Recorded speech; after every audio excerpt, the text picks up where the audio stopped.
Hello everyone, I'm George from Ireland. Welcome back to my channel. And this video is about Sam Nujoma. So Sam Nujoma died last month, but it wasn't extensively reported in the world media. I should have made this ages ago because he died on the 8th of February. So he's well known as being the first president of Namibia. And he's the last of those independence leaders in Africa to die. But that's partly because Namibia became independent so late in 1990. But I'll go into that later. So Namibia in Southwest Africa used to be simply called Southwest Africa for a long time. Takes its name from the Namib Desert. There's a pre-Namib Desert as well. There's this hilarious nature documentary called Beautiful People, which is actually about animals of Namibia and the surrounding countries from the 1970s. I'd warmly recommend to you. It's completely apolitical, that one. So Sam Nujoma being called to his reward at a very great age, the age of 94. No, I mean I think 93. Is that right?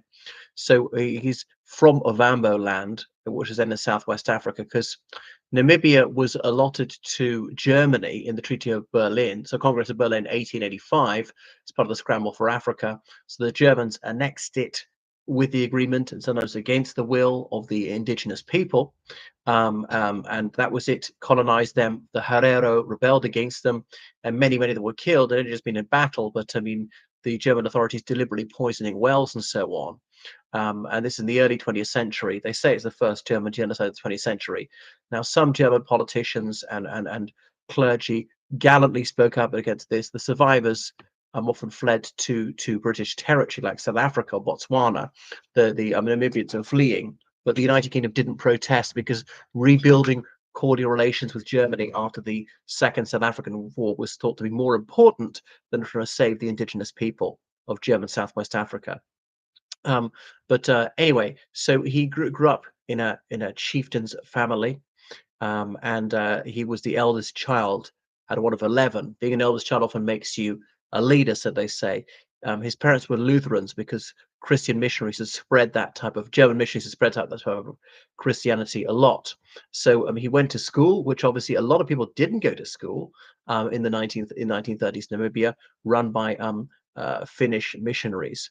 Now, in the First World War, South Africa, part of the British Empire, invaded Namibia because it was German territory, and then they took it over. But they ran as an extension of South Africa without ever formally annexing it. And the German community in Namibia came to accept that, and some of them still there over a century later. But Walvis Bay, part of Namibia, actually became fully part of South Africa. None of the rest did, because Walvis Bay was very useful. So anyway, Sam Nujoma, he was working in Walvis Bay and working as a shop assistant, things like that. He met sailors and soldiers from all over the world in the Second World War. Anyway, and then he worked in the railways and things like that. He advanced his education in night school, mastered English, and so on.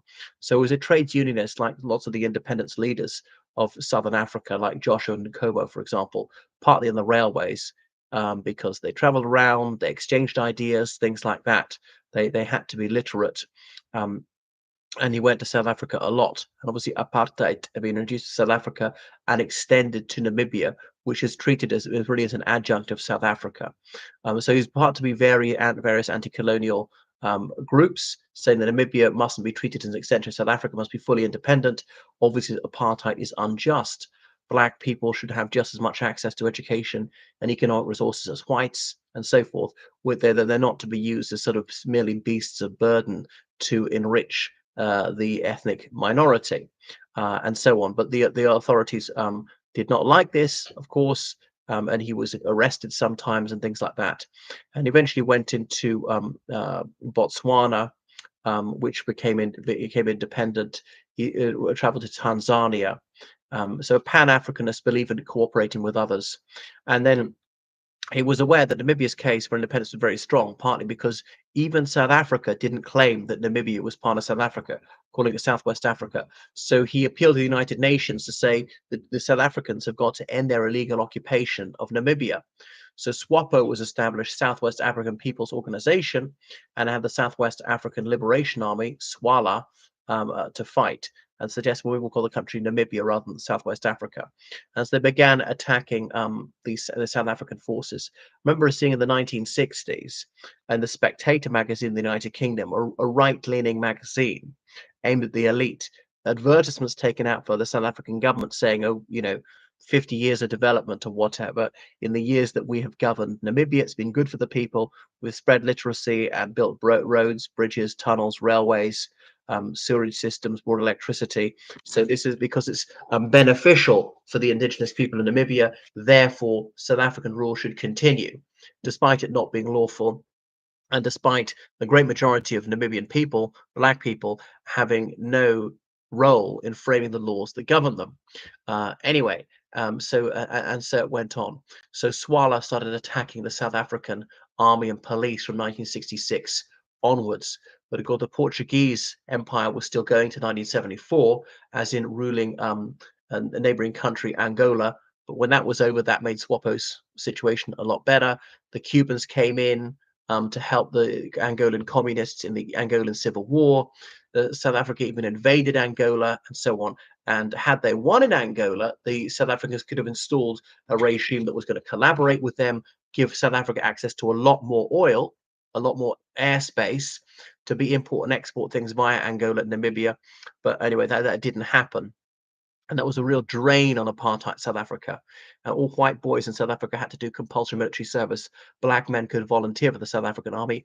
Why would they do so when the whole system was rigged against them?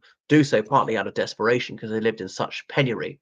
But anyway, so apartheid was dismantled in South Africa from the late 1980s. South Africa agreed to withdraw from Namibia. So the United Nations were going to establish Namibia as an independent republic, and the United Nations peacekeepers were there. So that's why the Irish army, our army, was in Namibia, because obviously Namibia didn't have an army to help supervise the elections, whilst Namibia turned Swala into a regular army and things like that. And that was a tremendous success for the Irish Defence Forces. I'm not sure any of our people got killed there, because Republic of Ireland, we tend to be enthusiastic supporters of the United Nations, as we're not a part of NATO or any military alliance. The European Union sort of is one now, Partnership for Peace. The idea, if anyone's going to come to our aid, it's got to be the United Nations. We have to see the UN succeed for us to have a chance. That's why we punch above our weight diplomatically. And so it went on. So Sam Nujoma had led SWAPO for many years, was elected president of Namibia. That's it. So Namibia is mostly a desert country, quite sparsely populated. He believed in reconciliation, and now so the white minority, the South African government, has said SWAPO is really evil and so on. But he said, no, there's nothing to fear from us. We're not going to discriminate against anyone, including whites and things like that. He faced many severe difficulties in the 90s, like drought and almost everything, and that's not fair, and so on. And so he did achieve some success with that without wrecking the economy. But nevertheless, there's a lot of rural poverty to this day, spreading healthcare, education. The country had been in conflict for decades. Yeah, he stood for election several times, handily re-elected. I think free and fair elections and so on. And so he tried to mediate conflicts in the Congo and elsewhere. He tried to conserve endangered animals like cheetahs and things like that. He wanted there to be real gender equality, but he did not like homosexuality. So that was he was sort of a man of his era in that way. So anyway, AIDS was a serious problem in much of sub-Saharan Africa, particularly Namibia, and he claimed that it had been invented to wipe out black people and so on. So he was a bit loony on that one. But anyway, he stood down from the presidency, made active into old age, studying at the University of Namibia for the very first time when he was in his 70s, doing a degree in geology and things like that. So yeah, he was married for many years and had, was it 4 children. I don't think he was terribly corrupt, So yeah, well regarded by many people. Now, he'd been quite close to communist countries, partly because they backed his cause, but Western countries largely did not. Awarded the Lenin Peace Prize by the Soviet Union and so on. Right, so that is Sam Nujoma. Thank you for watching my video. Make sure you subscribe on Patreon, donate on PayPal, georgecallahan79@gmail.com. Goodbye.